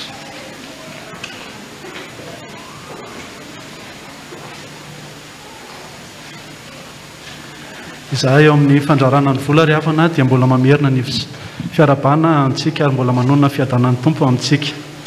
Tahaka izao indray ry havana ny fitantanam-bolantsika nandritra ny volana marsa 2020 sy 2020. Raha ny tokony izy dia misy taratasy anankiroa ny atanantsika. Ny voalohany ny fitantanam-bola volana marsa ary ny faharoa ny atra 3 volana voalohany ho an'ity taona 2020 sy 2020 ity. Voalohany ny fitantanam-bola volana marsa. Ny niditra tamin'ny volana marsa dia 12,128,700 ariary. Ny nivoaka 10,561,922 ariary 14. Manatombo izany ny vola niditra ary manatombo 1,566,777 ariary 86. Ary raha tambatra ny ambom-bola tamin'ny 7 ny volana febroary lasa teo izay mitetina 34,740,240 ariary 88. Ny atanana zany tamin'ny faran'ny volana marsa teo dia 36,307,018 ariary 74. Tsinjara toy izao zany fanomezana varavarana 1,200,000 ariary. Ny fikojana ny fananany fiangonana sy ny fanametisa amin'ny laly 23,417,086 ariary. Ny rary vato 3,423,090 ariary 50. Tsobily volafotsy mpitandrina ra Samuel Samson 995,000 ariary. Ary ny fampandehanan-draharaha 7,271,842 ariary 24. Ny tsara mariana tamin'ny volana mars iny dia tanterakitsika ny adidy eo anivon'ny FIBFJKM sy ny adidy eo amin'ny synodam-paritany SPA 12. Vitatsika tanteraka zany ny adidy ivelany izay tokony tanterahantsika eto anatin'ny 3 volana voalohany izay. Ny tsara mariana faharoa dia nisy ny jobily izay vola miditra moa izy ary vola mivoaka raha teo ihany koa amin'ny fotoana anomezana izany amin'ny fankalazana ny jobily vola fotsiny ny mpitandrina izany. Izay no kasika ny fitantanam-bola amin'ny ankapobeny. Tahaka an'izao indray kosa ny atra raha mihoatra amin'ny vina izay napetrakitsika ho an'ity taona 2020 sy 2020 ity. 3 volana voalohany izay ny lasa raha ny vinantsika ho an'ny taona 2020 sy 2020 ny vola miditra sy ny vola mivoaka dia mitetina 228,500,000 ariary. Raha totaly ny vola miditra rehetra ho an'ny 3 volana voalohany dia mahatratra 66,298,582 ariary 80. Raha atao ny pourcentage dia manodidina ny 720 isan-jato. Dia misy teboka maromaro ireo mamintana amin'ity tableau ity ny volan-tanana voalohany ny adidin'ny mpandray ny rakitra hafa ezaka fanatsarana akany sy trano vady-piangonana ary ny samihafa. Efa nisy zany ny vola niditra mifandraika amin'ireo teboka maromaro ireo dia manodidina ny 720 isan-jato raha totaly izay vola miditra izay. Kasika amin'ny vola mivoaka kosa dia manodidina ny 29,991,564 ariary 06 ny vola mivoaka. Manome zany salanisa 30 isan-jato. Dia misy teboka maromaro indray koa ireo. Ao anatin'ny vola mivoaka ny fandaniana anatiny izay manodidina ny 10 isan-jato izay ny tanterakitsika. Ao anatin'izany ny fampandehanan-draharaha, ny fivelomana, ny samihafa, ny fikotsakotsana ny trano sy ny fananany fa indrindraindrindra ny asa fitoriana anatiny. Misy ny fandanena ivelany tafiditra anatin'io a le adidy a izay nitanterahantsika teo anivon'ny foibe FJKM sy ny eo anivon'ny synode apartany, ary misy ny asa fitoriana ivelany a marihana moa fa tsy nasiana faingo le ao amin'ny isanjatony eo a dia izay mahatonga anazy hoe aotra isanjato fa raha ny tokony izy a aotra faingo 5 isanjato izy io. Ny tsara marihana farany ry havana raha hitantsika ny fampandehanan-draharaha sy ny fandehanany vola am-piangonana ho an'ny 3 volana voalohany a dia efa manomboka mampiasa ny ambom-bavy sika, ka eo no anentanana antsika amin'ny adidy maro isan-karavatra zany a izay tokony no ataontsika indrindraindrindra isika mpandray. Dia zay ry havana no tsara ho fantatra ho an'ity 3 volana voalohany ity. Dia ho an'Andriamanitra irery ny voninahitra.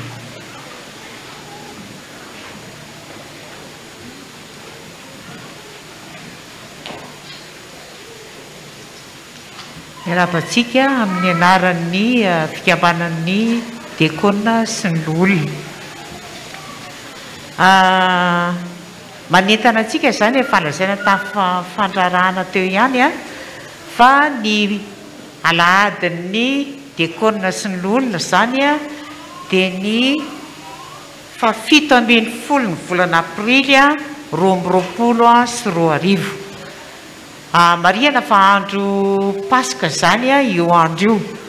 Noho izany zany a itsika diakona dia tsy mitondra fanamiana akory satria betsaka ny vahiny zany a dia tsy manao fanamiana, fa ny zavatra entintsika kosa zany a dia lay vokatra lay valopy izay efa nyzaraina tamintsika zany a tsirairay avy. Dia izy iny moa zany tena hoe filazan'izany manana avy tsirairay zany na mpivady ara dia efa samy hafa ny valopin'ny rangasy, ny valopin'ny ramatoa. Dia miomana zany sika amin'io alahady io a mitondra ilay valopy fa efa mivonona koa zany a ny mandray azy. Dia fanentanana koa zany dia hoe nanome araka izay nananany avy izy a hanampy ny vola voavory a hanaovana asa. Izy raha 2:2 tapany voalohany. Dia ho an'Andriamanitra irery ihany a voninahitra.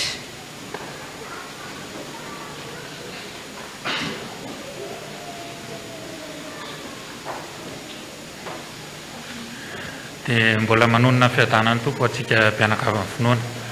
Mijoro eto ny tenako solotenan'ny birao mitatana ny akan'ny Ralibera Daniel, anao ansoavo antsika komity ny akan'ny Daniel Ralibera. Marina tokoa fa efa indroa zay nisy fiantsoana ho anareo komity dia matsapy izay birao fa toa tonga n'ilay fitenenana mahazatra hoe mandeha ihany mandeha ary nandray ary ohatrany hoe misy miaino ve. Tsarovy tompoko fa raha-mpandroso ny fiangonana tsika ary efa nitapahana teo amin'ny mpihevi-draharaha sy ny fivorian'ny mpandray a dia ampiasaina ny akany mba ho fitadiavana loharaha-mbola maharitra ho an'ny fiangonana. Ka ho entanina itsika sapana velona eto amin'ny fitandremana izay raha atao nkajojotsotra dia misy eo amin'ny 9 ao mba handefa solotena. Dia mba tendreo solotena maharitra fa tsy hoe isaky misy fivoriana dia miovaova mandrary tsy misy ny fitohizan-kevitra ka tonga le fitenena hoe mipasoka ny efa malama. Ka dia angaviana zany nareo présiden'ny sampana tsirairay avy a mba ho raisinareo tena zava-dehibe ny antso ataona birao ho anareo satria misy deadline napetraky ny birao fiangonana ho anay dia mila anareo komity zay hanolo hevitra anay satria izay ny andraikitra nanendrenanareo. Tsarovy fa tsy anareo ny safidy fa ny tompo no ny antso anareo. Ka rehefa niekena le antso tamin'ny fivoriana teto a dia taterao tsara dia ho hitanao ny famiram-pirata amin'ny voninahitry ny tompo amin'ny fiainanao. Dia mbola atsona zany tsika komity amin'ny lahady an'io ao aorianan'ny asa fampaherezana fa misy fivoriana iarahantsika amin'ny birao.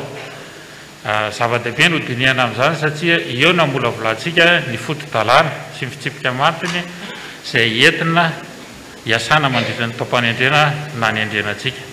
Dia ho an'Andriamanitra irery any amin'ny voninahitra.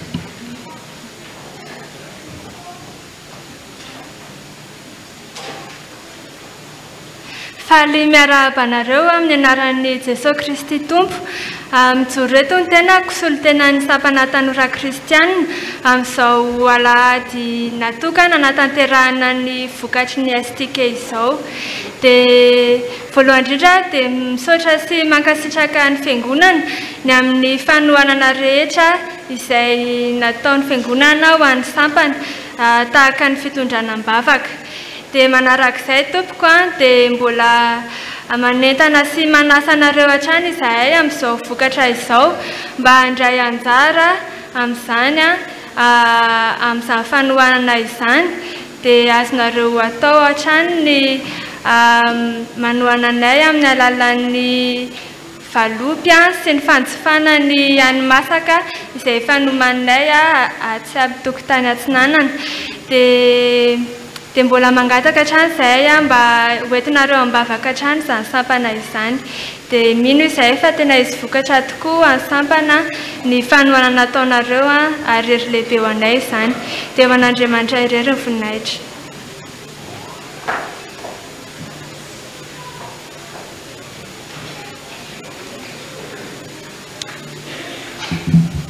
Falmamerina ny arahava ry havana amin'ny anaran'i Jesosy Kristy tompontsika lohan'ny fiangonana.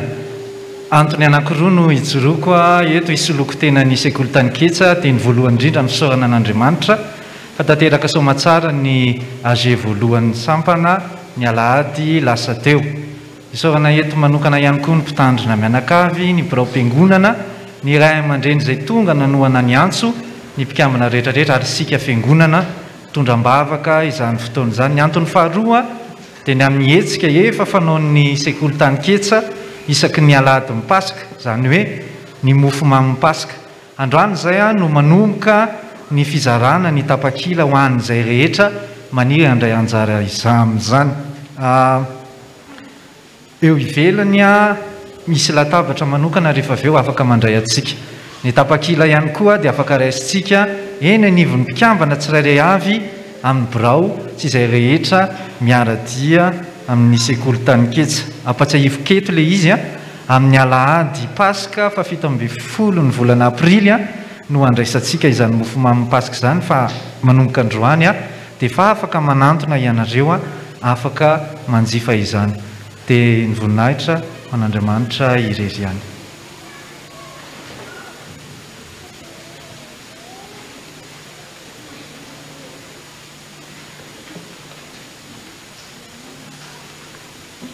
Miarabantsika rehetra amin'ny anaran'ny Tompo. Izay eo amin'ny TMT izay antsoina amin'ny hoe tranainy mitambatra raha 13 izay moa tena dikan'ilay TMT. Dia misy koa nefa moa mandika hoe tily sy mpanazavatra anainy tsy mampaninina izany. Ka izay eo amin'ny TMT izany dia hanao fivorim-be voalohany amin'ny 17 volana aprily 2022 ity izany. Izay atao ao Sabe, ao amin'ny maromarona koa izany dia ao amin'ny Sagama mazay mahafantatra azy, ao amin'ny Rakotomalala Samuel. Io toerana io izany dia akaikin'ny Skor, magazay Skor izany ao Sabe, milahatra amin'ny Skor iny. Fa rehefa tonga moa ny fotoana dia tsy maintsy misy any fampijerevana ho an'izay tsy mahita an'ilay toerana. Efa elaela tokoa izay taona 24 raika amin'ny 24 tsy nisy misy ny fiaonana teo amin'izany tranainy teo amin'ny fikatrohana amin'ny fanazava stily izany. Ka mba entanina amin'ity izany mba toena ho besaka isika no tonga maro ho amin'ity fotoana io. Inona moa no atao amin'izany? Ny atao amin'izany dia arak'izay fiaonambe voalohany izay dia fampiarabana. Ka dia ny fanao koa rehefa ohatran'izao dia misy vokatra atao nefa moa le vokatra no mbola iarahantsika malala ny toetrandro dia valopy no atao. Valopy no atao izany amin'io. Ka dia anasanantsika rehetra izay mpikatroka rehetra tamin'izany fanabeazana skoto izany mba ho avy amin'ny fotoana io. Dia ho an'Andriamanitra rery ny voninahitra. Soratavoko.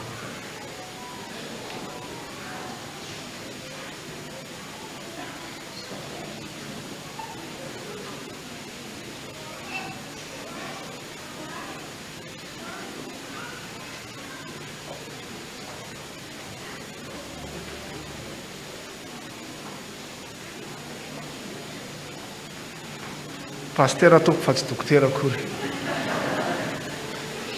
arahaba ary ilaina soavina ny tompo mombanao izany fiaraban'ny anjely zany viavanao ny ambonantsika arabana indrindra iarabantsika nreo avatsika zay raha misy vahiny tonga eto re afaka mba mitsangana hoe mitoerana misy ianareo tsika zay vahiny elaela tsy tonga ty mbavadiny tafo ohatra mahita maromaro mantsy mba mitsangana tompoko fa dia araka zany fiaraban'ny anjely zany no iarabana ianareo etra satria minday mijery mantsy dia hiteny ihany efa misy olona mahazatra sy olom-baovao dia tena fifaliana tokoa man'ny mpitandrina sy ny fiangonana manontolo miara-mibavaka aminareo amin'izao an'io zao dia efa hitanareo ny toerana misy anay eto ka rehefa mba mandalo ianareo indrindra ny ala tahaka an'izao dia za misalasala miaraka aminay fa raisy ny ampifaliana iarany mivoninaitra ny tompotsika dia mirahasoa anareo any amin'ny fiangonana sy ny andraikitra zay misy anareo tsara iaho mirahasoa tompoko afaka mipetratra anareo nambara tamintsika teo ry havana zavatra ray no sindianiko any an-tanana atsika dia ny amin'ny fivorimben'ny faritra varatra andohalo zany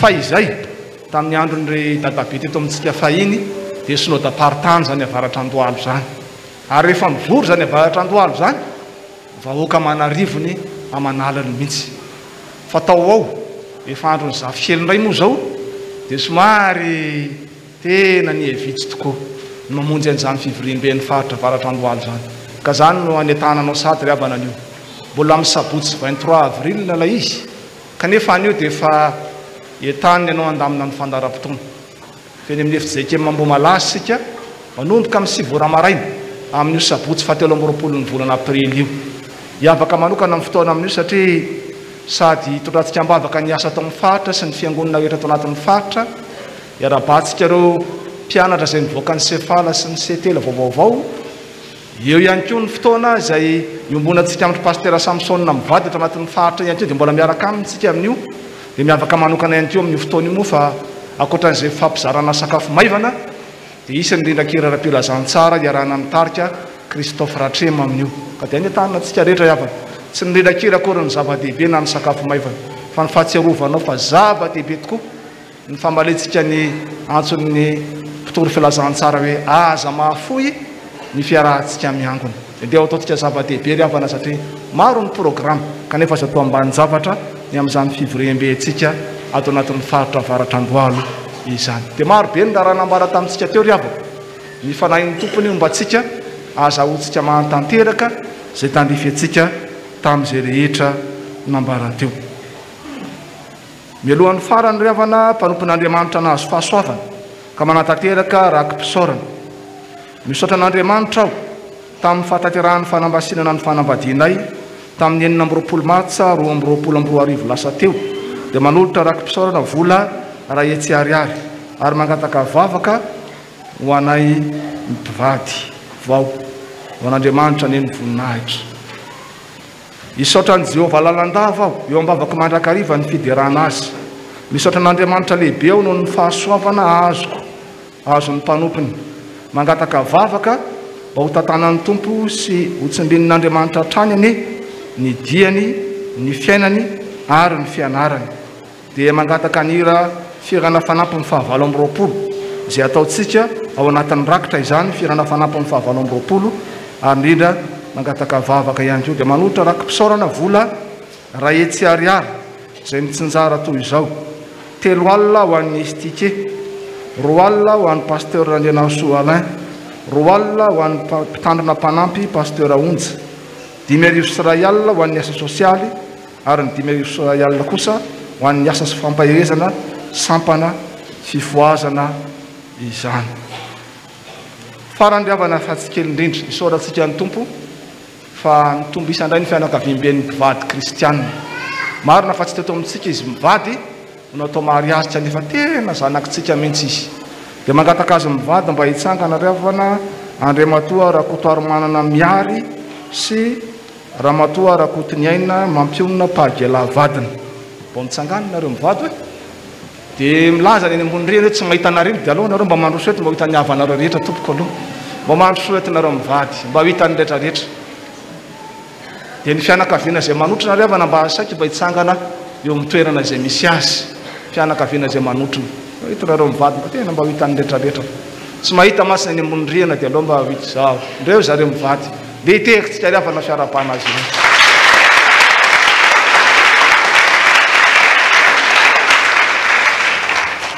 dia ho toavin'ny tompo aminareo mivady tokoa ny ilay fiarabany anjely teo fa ny fahasoavan'Andriamanitra izay natolotro ny tompo anareo ny ampitoeriny aminareo mandrakariva sy mandrakizay. dia miarabanareo fianakaviana ihany koa zay fa matoa izy mivady tonga amin'ny tanjona tahaka an'izao dia teo ny ezaka sy ny fitiavana eo nanoana azy dia mifampiarapitsika mitehaka azy natao teo soltana ny fiangonana manontolo miarahaba sy mirahasoa azy mivady sy anareo fianakaviana ihany koa ivavaka isika. endre ny fifaliana i Andriamanitro ny amin'ireo mpanomponao mivady izay naorina somatsara ny tokantranony teo ambony vatolampy ny teninao.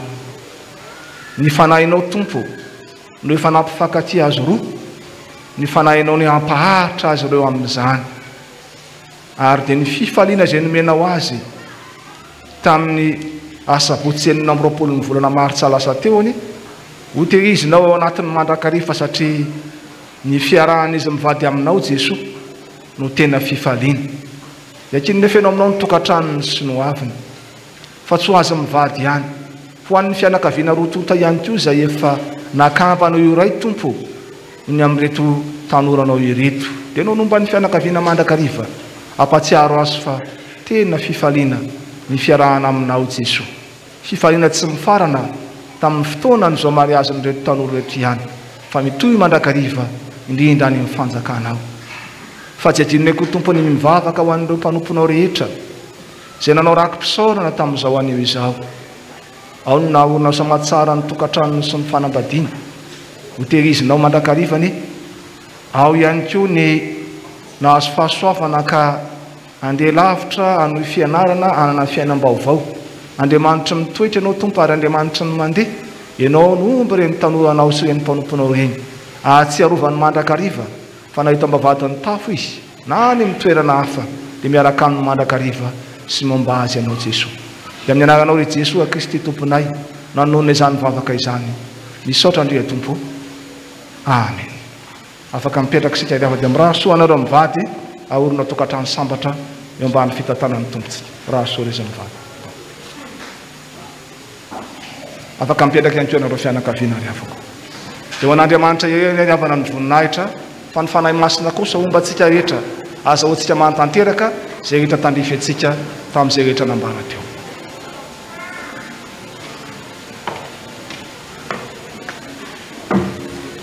Hanavao ny fanoratenantsika amin'ny alalan'ny rakitra isika ry avako malala ny hira fahavalo amby roapolo amin'ny firana fanampiny izay nangatahan'ny mpanompony no andeha ho tanterahantsika mandritra ny fanaterana ny rakitra ary eo mpitsanganana no anatanterahantsika izany rakitra izany.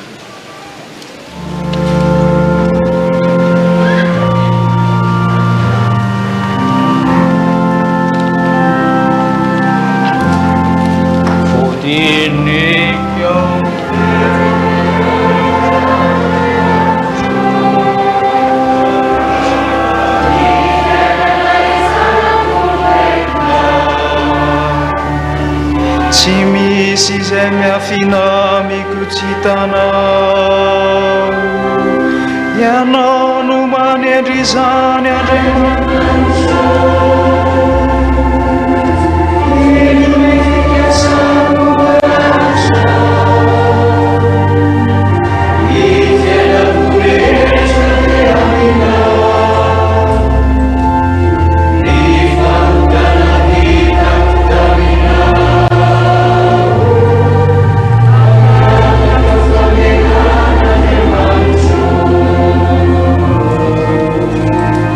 Asa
isorantsika ny pompiavako malala lavrary izao fa ny pompivavahana izao mba ho voninahitr'Andriamanitra andeha hiara hamarana izao fa ny pompivavahana izao isika ka ny hira fahaefatra amby 20 amin'ny firana fanampiny ny andinin'ny faharoa no iraintsika eo am-pitsanganana dia atolotra ny ray aman-dreny mitandrina antsotrany hiara-mitsangana ny fiangonana.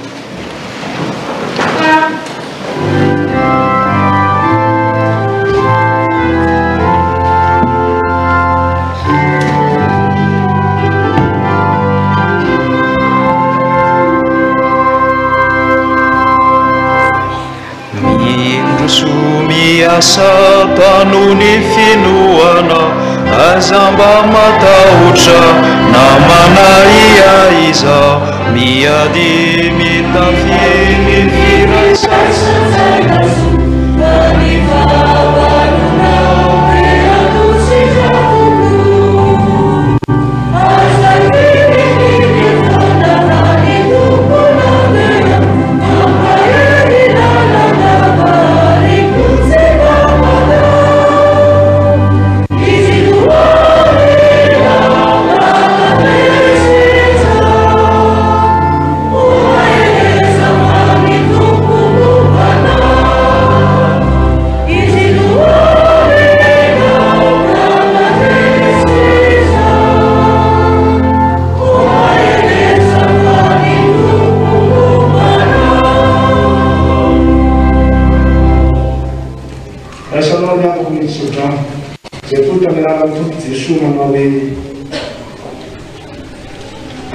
Ny fiadanana zay nitondran'i Jesosy tompontsika fiamin'olo lehibe hiala amin'ny maty mitondran'ny fanekena mandrakizay izy ny atanteraka amin'ny tsara rehetra anao sitrapony ka hiasa ao anatina resaka asitany masony amin'ny alalan'i Jesosy Kristy tompontsika ho azy ny voninahitra mandrakizay mandrakizay